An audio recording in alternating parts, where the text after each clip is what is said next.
Hermano, buenas tardes. Tengo las 6 de la tarde con 56 minutos aquí en el sur de California. Me pueden decir si me escuchan bien para poder proseguir en nuestra reunión de esta noche. Un saludo a todos los presentes.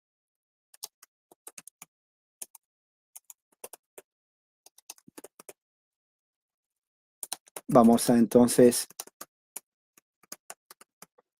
a continuar hoy día con el estudio de la Confesión de Escocia 1560, el capítulo 13 que tiene que ver con la causa de las buenas obras. Es un tema muy importante porque nos ayuda a entender cuál es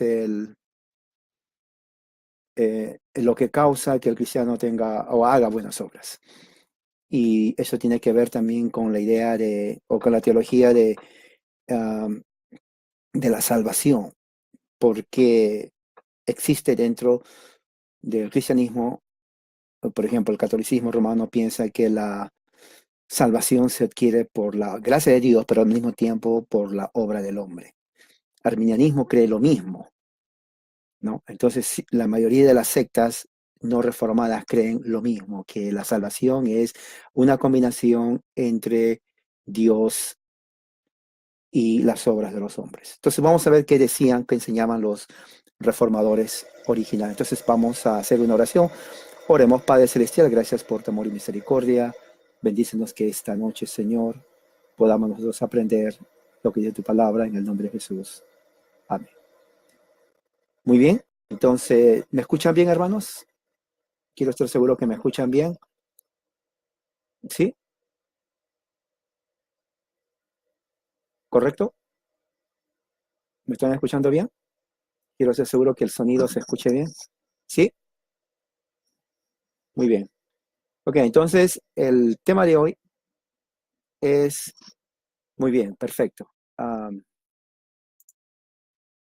Capítulo 13 de la Confesión de Escocia de 1560.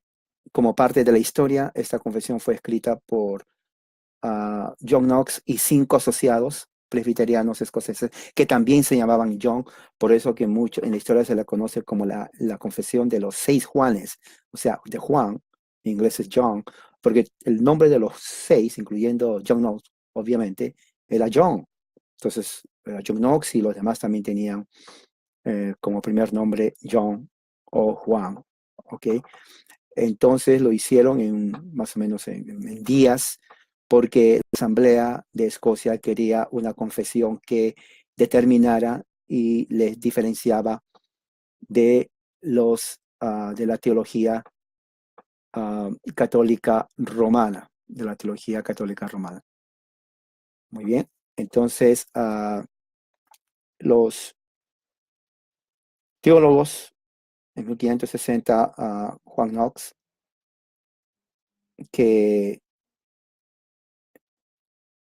estudió con Juan Calvino, entonces siendo ya versado en la teología reformada, va a Escocia, 1560, si se dan cuenta, 1560, 40 años antes que termine el siglo XVI, en donde se establece el presbiterianismo como religión oficial de Escocia. Ahora, algo interesante que ustedes tienen que saber en cuanto a las reformas. Lutero empieza la reforma en 1517, más o menos unos 43 años antes de la Confesión de Escocia, 1517, al principio del siglo XVI. Juan Calvino lanza su primera institución de la religión cristiana alrededor de 1535, lo termina con variaciones en 1537, 1539, unos 20 años más o menos después, perdón. Juan Knox va a Ginebra, donde encuentra a Calvino. Calvino para el año 1550 hace su primer catecismo, ¿no? Su primer catecismo de la religión cristiana, de la Reforma. Fue en ese momento cuando Juan Knox estaba en Ginebra y recibe la instrucción de la teología reformada. Entonces, cuando viaja entonces Juan Knox en Escocia porque le piden, que regrese a Escocia, es alrededor del año 1559, prácticamente en el año 1560, casi ya al final del siglo XVI. Entonces, Escocia ya viene a ser la última, diríamos, la reforma entró a Escocia casi a finales del siglo XVI. Y no solamente entró a Escocia, sino que Escocia se consolida como la primera nación en la historia del cristianismo en donde la reforma se establece como religión oficial y al mismo tiempo es adoptada por la Asamblea General de un país, de una nación. Entonces el papado, el episcopaliado, como forma de gobierno, es sacado de Escocia y se implanta el presbiterianismo. Presbiterianismo es una palabra griega que significa gobierno de ancianos. Es lo que está en la Biblia, en primera y segunda de Timoteo. Vamos a ver que Pablo le dice a Timoteo que tiene que haber un grupo de ancianos. Anciano es la palabra española traducida del griego que se llama presbútero. Presbútero significa anciano. Entonces, gobierno de ancianos, gobierno de presbútero. En español es presbítero. Entonces, presbítero es una palabra griega. Todo aquel que dice la palabra presbítero, estamos hablando griego, no es español en realidad, no es castellano de Castilla, sino es griego españolizado. Estamos hablando griego. Como ustedes saben, han estado estudiando conmigo, la mayoría del idioma español, casi el 50% es griego. Muchos no saben, pero es griego. Así que presbiterio, presbiteriano, se refiere al gobierno de la iglesia, al gobierno de la iglesia. Y claro, tiene distintivos también en cuanto a la doctrina. Entonces, esto es lo que sucede. En 1560 se establece el presbiterianismo como religión oficial en Escocia y al mismo tiempo se establece como uh, religión cristiana. Ahora, muy interesante. Recuerden que en ese entonces no había asambleas de Dios, no había pentecostales, no había ni evangélicos. El evangelicalismo nace especialmente en los Estados Unidos de América en 1840 en adelante con Charles Finney. El evangelicalismo es una religión americana, yankee prácticamente. Pero en el tiempo de 1560 solamente habían tres versiones del cristianismo. La iglesia oriental, pero que no estaba Europa oriental, la iglesia católica romana, que era la que regía todo el hemisferio occidental, y la iglesia reformada que surgió con Lutero. Entonces, esa iglesia reformada que surgió con Lutero es definida prácticamente con Juan Calvino en sus instituciones de la fe cristiana. Entonces, hay dos versiones representativas en el occidente del cristianismo, la Iglesia Católica Romana y la Iglesia Reformada. Muchos dicen la Iglesia Bautista. La Iglesia Bautista prácticamente no es parte de la Reforma. Ellos vienen después. Hay dos versiones, vertientes generalmente de los bautistas, el anabautismo y el bautista que nace en Inglaterra, particular que tiene tendencias calvinistas en cuanto a teología, pero eso es solamente para hacer referencia. Pero realmente la representación viene a ser la Iglesia Católica Romana y la Iglesia Reformada. Entonces, este es lo original cuando escribe Juan Knox de la confesión escocesa, lo hace a pedido de la Asamblea General de Escocia. Esta confesión de fe prácticamente sirve como base para lo que unos 80 años más tarde en Westminster lo usan los puritanos y también los presbiterianos pactantes de Escocia cuando comienzan a elaborar los documentos de la Confesión de Fe de Westminster, el Catecismo Mayor, el Catecismo Menor de Westminster y también el libro de disciplina en cuanto al libro de adoración, que es distintivo de las iglesias reformadas presbiterianas, en lo que el original. Entonces, ese es el contexto en donde sale todo esto. Entonces, como contexto tenemos que entender dónde estamos situados. Estamos nosotros leyendo lo que los reformadores originales de Escocia enseñaban. ¿Ok?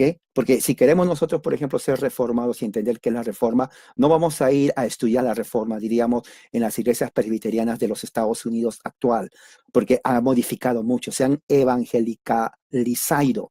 Es mejor, se han hecho evangélicos los presbiterianos. Los presbiterianos no tienen nada que ver con los evangélicos. Evangelicalismo, como dije, nace en el siglo XIX en los Estados Unidos, es una religión yanqui, diríamos así en ese aspecto, divorciado de la historia del protestantismo y del catolicismo también. Entonces, prácticamente es americanizado, es la verdad. Entonces, la historia del presbiterianismo va todo hasta Ginebra, hasta, diríamos, Juan Calvino, que él utiliza parte de lo que hizo Lutero, lo desarrolla John Knox, diríamos, entrenado bajo Calvino, entonces de ahí en adelante pasa a Escocia, en donde ellos se...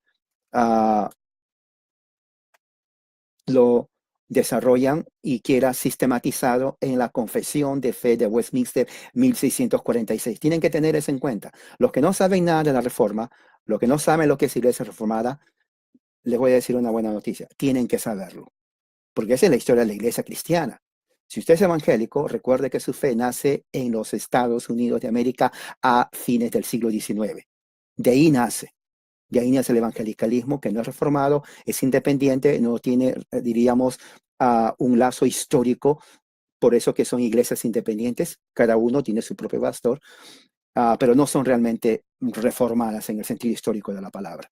¿Okay? Entonces, el presbiterianismo escocés es histórico, viene prácticamente toda la herencia reformada de Europa, y diríamos que eh, conocer la doctrina de la Iglesia Reformada es conocer lo que es la doctrina cristiana propiamente dicha. Entonces, vamos a estudiar hoy el capítulo 13 en lo que tiene que ver con cuál es el origen de las buenas obras.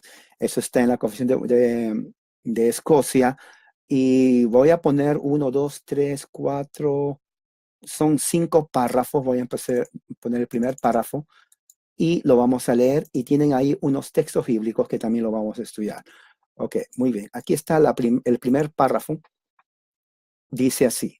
Dice, de modo que la causa de las buenas obras que confesamos no es de nuestro libre albedrío, sino el Espíritu del Señor Jesús, quien morando en nuestros corazones por la verdadera fe, produce buenas obras que Dios ha preparado para que caminemos en ella.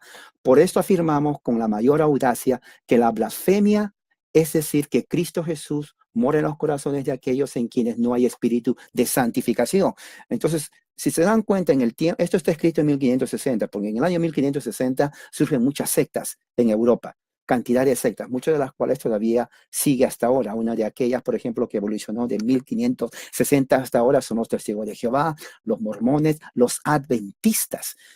¿Entiendes? Son grupos que ya en ese momento estaban en Europa. Cuando vienen a los Estados Unidos, 1800 en adelante, entonces surge todas las sectas de explosión en los Estados Unidos de América. Evangelicalismo, adventismo, Testigo de Jehová, mormonismo, secta, ciencia cristiana y un montón de pequeñas sectas, los sabaterianos y un montón. O sea, es una historia fascinante en el siglo XIX en los Estados Unidos cuando surgen todas esas sectas pseudo-cristianas, porque vienen prácticamente a competir con la fe cristiana estadounidense en los Estados Unidos, y de ahí, bueno, la historia se sabe, en menos de 100 años comienzan a viajar a todas partes de México, Centro y Sudamérica, y pues ustedes que parten de Sudamérica que están, o en México o en Centroamérica, van a ver a los famosos mormones, testigos de Jehová, adventistas, y también de los de la ciencia cristiana, porque es así, es la verdad.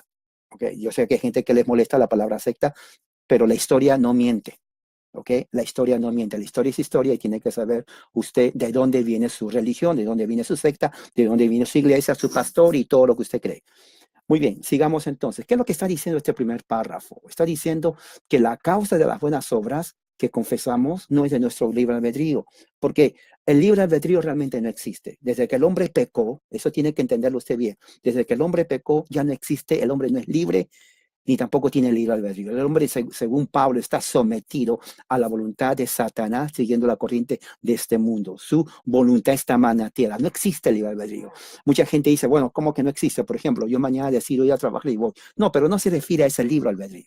Es más, tampoco es ese libre albedrío, porque usted sabe que si no va a trabajar, le corren del trabajo. Así que de todas maneras nuestra conducta siempre está condicionada. Siempre está condicionada. Nadie hace algo libre por sí mismo, porque siempre hay una condición detrás de eso. Pero en el aspecto espiritual es aún peor, ¿me entiende? Entonces, dice aquí Juan Nos que la causa de las buenas obras es el Espíritu del Señor Jesús, quien morando en nuestros corazones por la verdadera fe, dice verdadera fe. ¿Por qué dice verdadera fe? Porque hay fe falsa también. Entonces, no está hablando de la fe falsa, está hablando de la verdadera fe. Dice, produce buenas obras que Dios preparó para que caminemos en ella. ¿Es cierto? Claro que sí, eso lo vamos a ver. Entonces, Dios prepara esas buenas obras para que caminemos en ella. Por esto afirmamos, y aquí viene la parte, con la mayor audacia, o sea, fortaleza, decisión, que la blasfemia, mira cómo dice, blasfemia, es decir, que Cristo Jesús mora en los corazones, mire, mora en los corazones de aquellos y en donde no haya el Espíritu Santo. Ahora, esto es muy importante, porque estamos viviendo un tiempo, y esto es muy importante que usted sepa, estamos viviendo un tiempo en donde, por ejemplo, existen cantidad, miles de sectas cristianas, miles de denominaciones, es la verdad. A partir de que el evangelicalismo nace en los Estados Unidos a siglos, final del siglo XIX en adelante, se han multiplicado cantidad de sectas. Si usted le pregunta a su vecino, por ejemplo, ¿quién fundó tu iglesia? Se va a decir, bueno, a mí se me hace que fundó el pastor que murió la semana pasada, hace 3 años. Y antes, ¿qué había? Entonces, sí tienen que ver qué cantidad de sectas han proliferado. Existen muchas aberrantes. Y cada día ahora con la magia de la internet podemos ver en YouTube, podemos ver en Facebook, ponen, digamos, videos en donde cosas aberrantes, payasadas, que ya ni siquiera es entretenimiento, es cualquier cosa, y lo llaman iglesia. Entonces, no todos aquellos que dicen que van a una iglesia realmente pertenecen a una iglesia, porque puede ser iglesia de Dios mismo. Por eso que cuando yo pregunto, digo, ¿cuál es tu TU? Posesión, TU, iglesia. Porque una cosa es decir, esta es mi, MI, iglesia, y una cosa es decir, esta es la iglesia de Dios. ¿Me entiende? Hay iglesias de hombres y hay iglesias de Dios. Entonces, ustedes tienen que saber cuál iglesia es del hombre, cuál iglesia es de Dios. Una iglesia en donde el llamado, entre comillas, pastor hace lo que le da la gana y se constituye como el único líder, esa iglesia es de él, no de Dios, es de él. Él creó su iglesia, él hace lo que le da la gana en esa iglesia, por lo tanto, esa iglesia de él, no es iglesia de Dios, porque en la iglesia de Dios uno no hace lo que le da la gana, uno hace lo que dice la palabra de Dios. Entonces, para eso hay una gran diferencia. Entonces, prácticamente lo que está diciendo en el tiempo de 1560 también habla eso, que la blasfemia es decir, bueno, Jesús mora en los corazones, pero Jesús mora en los corazones de personas que no son parte realmente de Dios. Ahora, vamos a ver unos textos ahí. Primeramente, Efesios 2:10. A ver, abran la Biblia en Efesios capítulo 2, versículo 10. Y vamos a ver ahí, Efesios.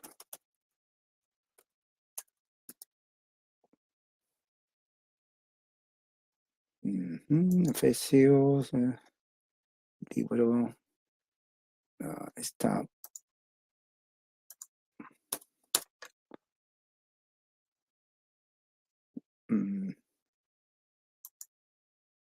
Por alguna razón no sale aquí, pero vamos a ver aquí Efesios. Ok, Efesios 2:10 dice, porque somos hechuras suyas, creados en Cristo Jesús, para buenas obras, las cuales Dios preparó de antemano para que anduviésemos en ellas. Muy bien, vamos a ver Filemón 2:13, o Filipenses 2:13, perdón. Filipenses 2:13.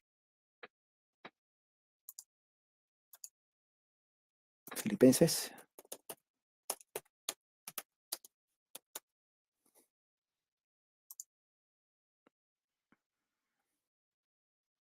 Filipenses 2:13 dice, pues Dios en quien produce es quien produce en ustedes tanto el querer como el hacer para que se cumpla su buena voluntad. Entonces estamos sabiendo ahí que es Dios realmente el que está produciendo el querer y el hacer por su buena voluntad. ¿Qué otro texto vemos? Juan 15:5. Vamos a ver qué dice el Evangelio de Juan, capítulo 15. Versículo 5 dice así, yo soy la vid y ustedes son las ramas. El que permanece en mí, como yo en él, dará mucho fruto, separados de mí no pueden ustedes hacer nada. O sea, hay que permanecer en Cristo para hacer buenas obras. Romanos 8:9. Romanos capítulo 8, versículo 9. ¿Qué dice? Vamos a ver qué dice la palabra de Dios. Romanos 8, versículo 9.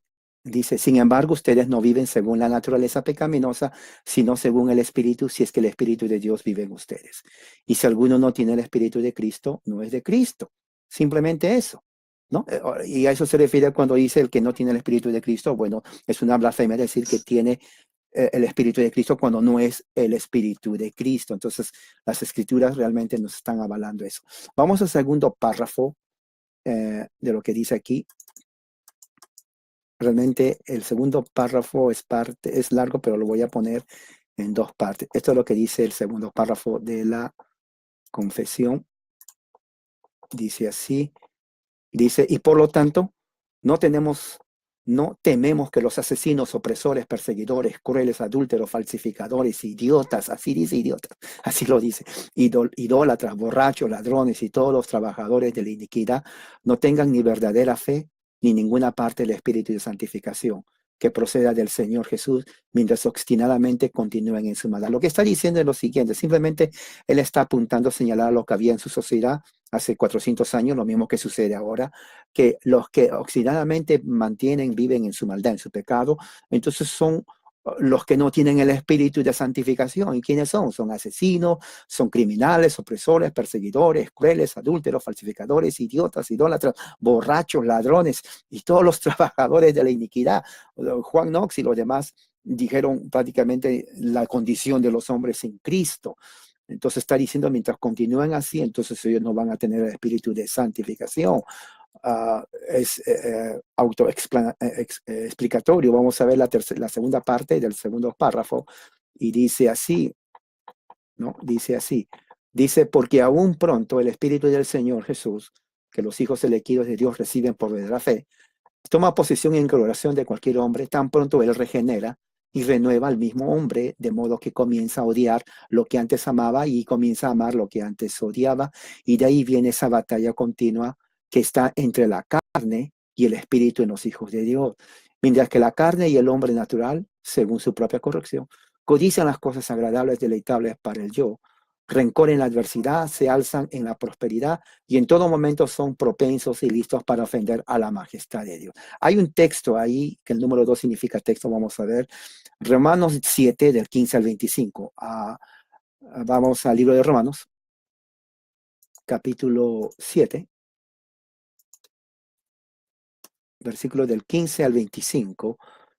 Voy a ver, otra versión, tengo la versión, voy a ver si tengo la versión de las Américas. Ok, aquí tengo, estaba leyendo la versión nueva internacional, Romanos 7 del 15 al 25.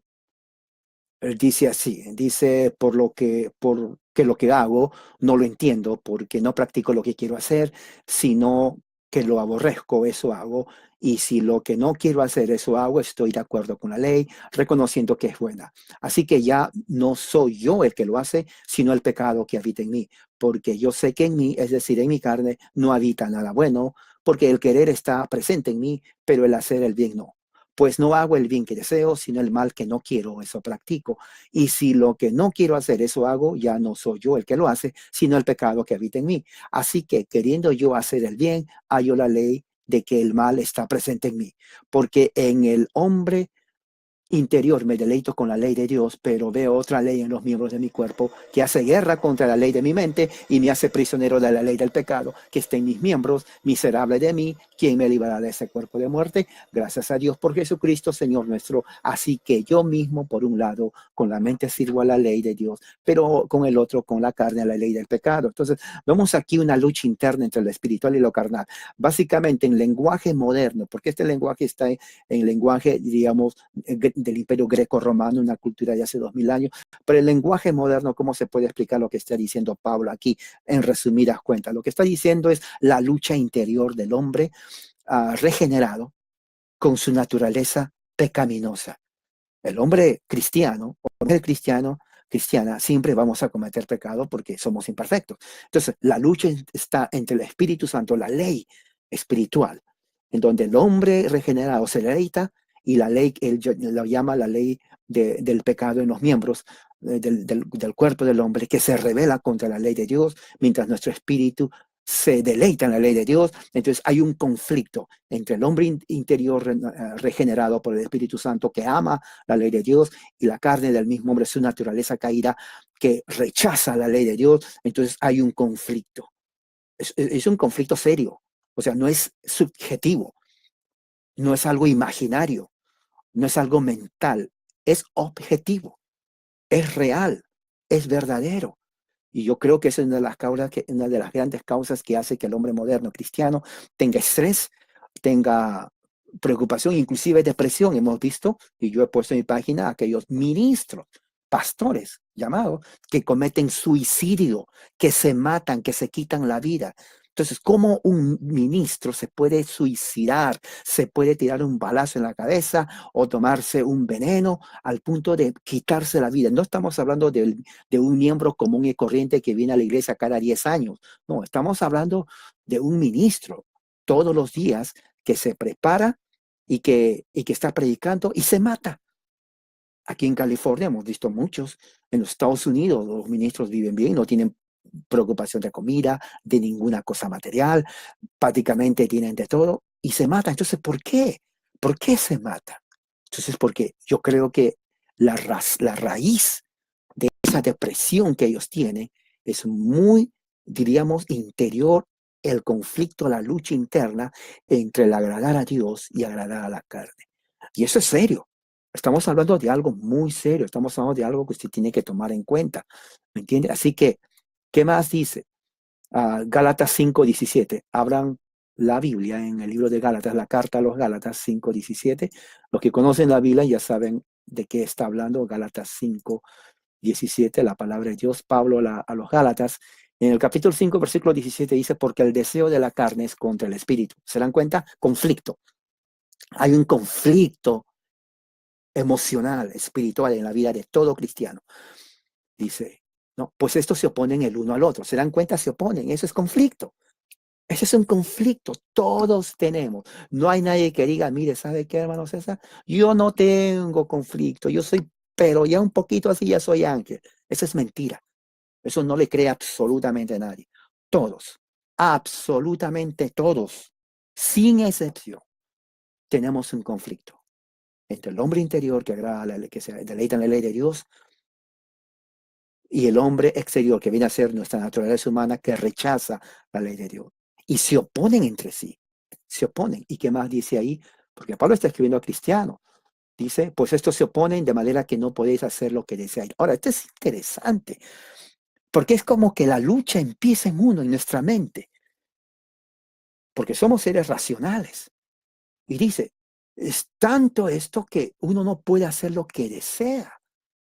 Hermano, entonces estamos viviendo una lucha en donde inclusive la psiquiatría no sabe qué hacer. Peor la psicología, los neurólogos, la gente, los científicos que estudian la mente, el cerebro humano, las emociones, se preguntan y dicen cómo es posible que el hombre tenga ese conflicto interno entre su ética moral. Por eso que van de un extremo al otro, al punto en donde mucha gente pierde la razón y se convierten literalmente en orates. ¿Sabe lo que es un orate? Un orate es un loco que le falta tornillos, ¿no? Un orate, esa es la palabra. Entonces, un orate para que el hombre llegue a esa condición mental de confusión es porque tiene un conflicto interno terrible. Muchos optan por el suicidio, porque la depresión viene a ser ya el último paso, escalón de la depresión, suicidio. Pero para que llegue a la depresión ha tenido que pasar por varias etapas de conflicto interno. Es una batalla campal en la mente del hombre y la mujer. No crean que solamente es fácil. Y es terrible porque uno se da cuenta del mal, del bien, del justo, del injusto, de la verdad y la mentira. Entonces hay un conflicto terrible donde ninguna pastilla, Prozac y ninguna pastilla, diazepam y todo lo que usted pueda tomar, nada va a curar. Y eso es cierto. Eso yo lo veo todos los días cuando tengo que trabajar en el hospital, en el departamento de neurología, psiquiatría. Los mismos doctores de neurólogos siguen, señor, no podemos hacer nada. La pastilla le va a hacer dormir y al final se va a despertar peor. El problema es interior, dice. El problema es interior. Tuve que ver 2 veces donde un psiquiatra y un neurólogo tuvieron que orar, así, orar, porque dijeron que no existe ninguna medicina, ninguna terapia que pueda curar el problema interno del hombre. Entonces, estamos viendo, no estamos viendo solamente teoría. Usted conoce a alguien en su familia donde tiene problemas graves, emocionales, mentales, espirituales. Nadie puede decir, bueno, mi familia, todo el mundo es sano. Somos tan sanos que en cualquier momento nos vamos al cielo. Es mentira. Siempre hay alguien. O de repente usted está pasando ese problema emocional. Y eso no tiene nada que ver que usted no es cristiano. Ahora, lo irónico, sí, claro, Bueno, se espera que el cristiano confíe en Dios y todo es felicidad. Mentira, hermano. Eso es falso. Que un cristiano diga, me entregué a Cristo, mi vida ya es al tercer cielo, vivo, pero como estoy caminando en las nubes. Bueno, va a caminar en las nubes si no toma en serio su vida cristiana. Pero tenemos que ser realistas. Existen conflictos y conflictos fuertes. No hay nadie. Pablo, lea toda la Biblia de Pablo, la vida de Pablo en el libro de los Hechos. Ahí está, lo acabamos de leer en Romanos 7, el 15 al 25. Lo que Pablo quiere no lo puede hacer y lo que quiere, y porque el hombre interior se deleita en la idea de Dios, pero el hombre exterior lo rechaza. O sea que Pablo tenía, yo creo que hasta psicosis, en el sentido de que tenía un estrés, lo que se llama estrés, él lo tenía. Y yo creo que también tenía diabetes en inglés, diabetes, porque el diabetes justamente surge de los problemas emocionales, problemas mentales, presión, estrés. Ese hombre lo querían matar. ¿Se imagina usted que usted salga al trabajo donde le dicen, sabes qué? Si tú sales y te encontramos, te matamos? Yo le pregunto a usted, ¿usted va a salir al trabajo sabiendo que le han amenazado de muerte? Muchos no. Muchos se van a traumar. Bueno, ¿sabe qué? A Pablo le amenazaron de muerte cantidad de veces y nunca se escondió. Él seguía. Lo arrastraron, le quebraron huesos porque dice ahí que lo golpeaban a palos y a piedras. Oiga, Pablo no era Superman. Un piedrazo en la cabeza, pues le hace un hoyo y sangra. Una piedra en el ojo le rompe el ojo. La tensión, el estrés, mala alimentación. Encarcelado. ¿Usted cree que su salud estaba bien? Ese hombre tenía problemas del corazón, diabetes, presión alta y cualquier otra enfermedad que tenía físicamente. Pero ¿sabe qué? Nunca se suicidó. Nunca se suicidó. Lea las cartas de Pablo. Un hombre que tenía un estrés increíble. Yo creo que, bueno, en ese tiempo no había pastillas, pero hasta el final, ese conflicto es real, hermano. ¿Qué más dice aquí? Vamos a ver la tercera parte. Aquí está.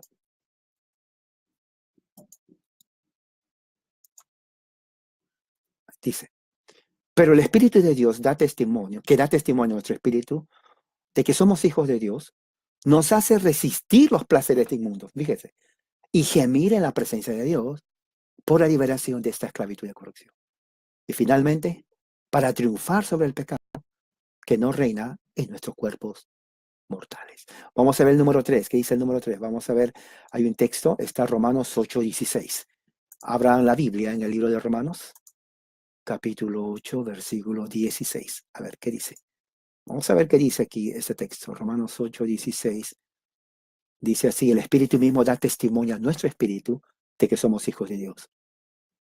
Y si hijos, también herederos, herederos de Dios, coherederos con Cristo, y si en verdad padecemos con Él, a fin de que también seamos glorificados en Él. Pero dice, el Espíritu de Dios nos da testimonio a nuestro espíritu de que somos hijos de Dios. ¿Entiende? Muy bien. El número 4, Romanos 7:24, en el mismo libro de Romanos, capítulo 7, versículo 24. Ya lo leímos, pero vamos a leerlo otra vez. Romanos 7:24, ¿qué dice?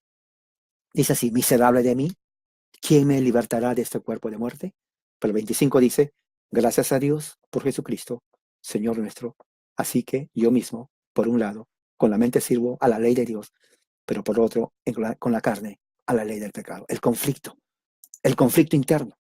Nadie, absolutamente nadie puede decir, ¿sabes qué? Hoy día viví bien santo, santísimo soy yo, hoy día. No, todos los días violamos la ley de Dios, ofendemos a Dios en mente, palabra, conducta. Todos los días, todos los días. No hay nadie que diga, bueno, hoy me porté tan bien que no quiero ir mañana porque mañana me puedo portar mal. No, no, no, no, no.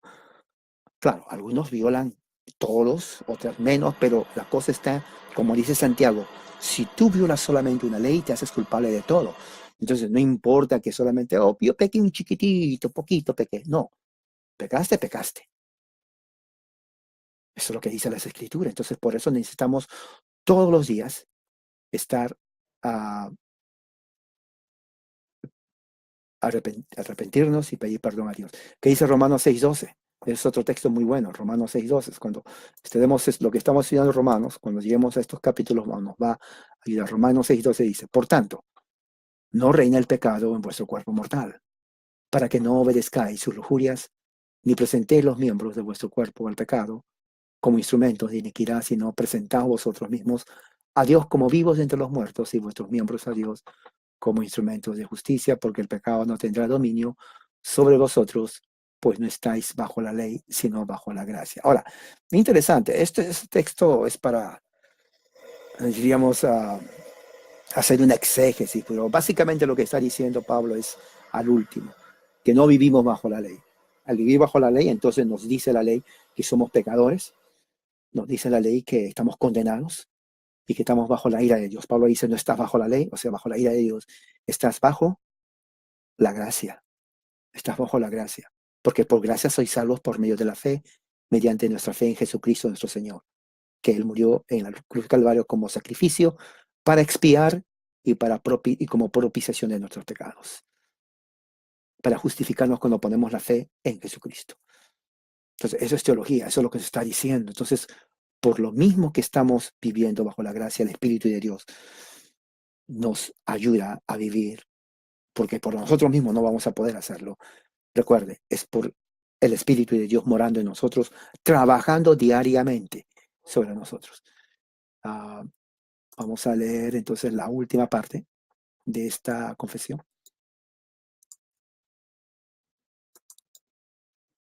Vamos a ver. Ok, aquí está la última parte. Dice así: esta batalla no tiene los hombres carnales, no la tienen los hombres carnales, debería decir ahí, siendo indigentes del Espíritu de Dios, pero ellos, si siguen y obedecen al pecado con avidez y sin arrepentimiento, así como el diablo y sus corruptos deseos los presionan. Pero los hijos de Dios, como se dice antes, luchan contra el pecado, lloran y se lamentan cuando se ven tentados para la iniquidad. Y si caen, vuelvan a levantarse con arrepentimiento sincero y sincero. Y estas cosas no lo hacen por su propio poder.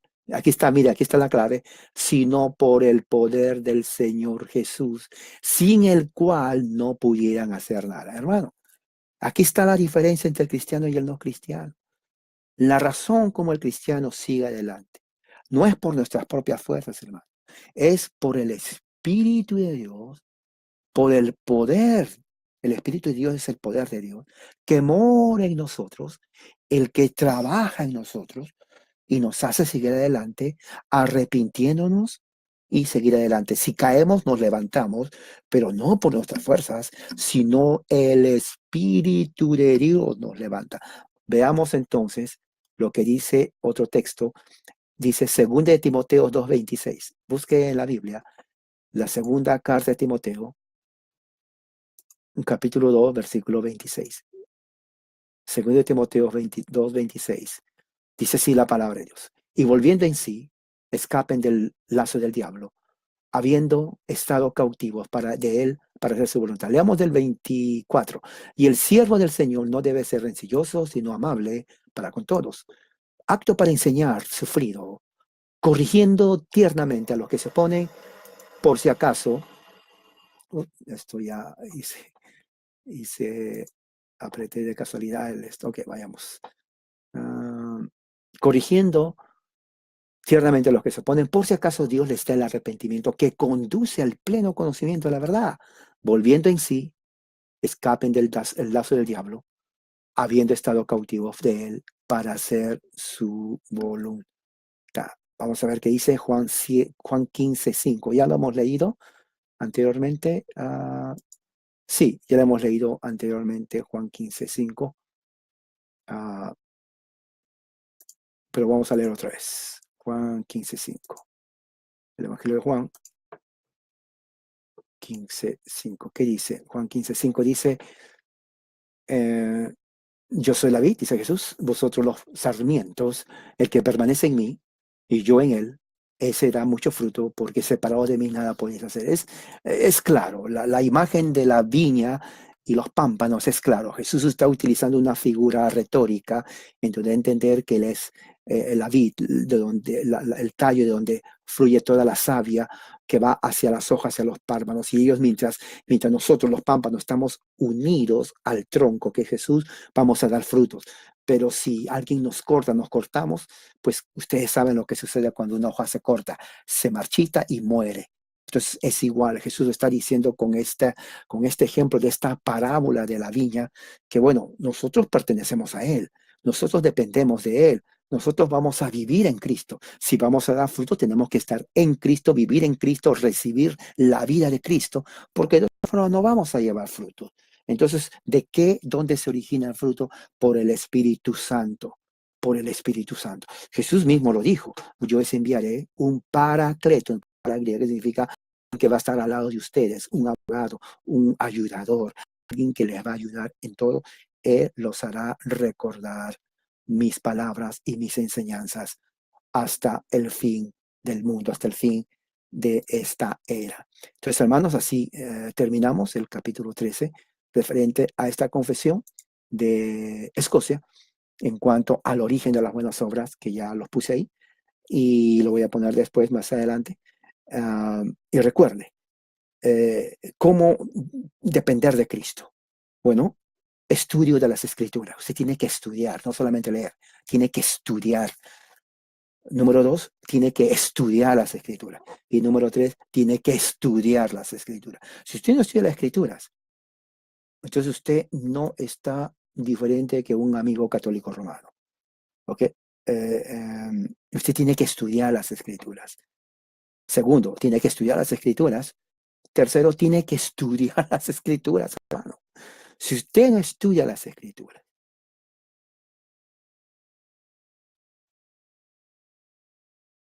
le pregunto a usted, ¿cómo piensa crecer? Lógico que sí tiene que orar, pero ¿cómo va a orar usted si no lee las Escrituras, si no estudia? Este día del Señor, que va a ser ya unos 2 días, vamos a estudiar el libro de Romanos, la Biblia. El estudiar la Biblia es tan hermoso. Usted aprende mucho de eso. Sale de la ignorancia. Entonces, estudia las Escrituras. Las buenas obras vienen por el Espíritu Santo trabajando en usted. Y cuando el Espíritu Santo trabaja en usted, usted va a estar mejor capacitado por el Espíritu de Dios. No en sus propias fuerzas, sino en la fuerza de Dios. Otra cosa muy importante, el conflicto interno entre el hombre interior y nuestra naturaleza humana. Hay un conflicto. Se oponen los dos. Uno se deleita en la ley de Dios. El otro se opone a la ley de Dios. Y están así. Un conflicto espiritual, una lucha.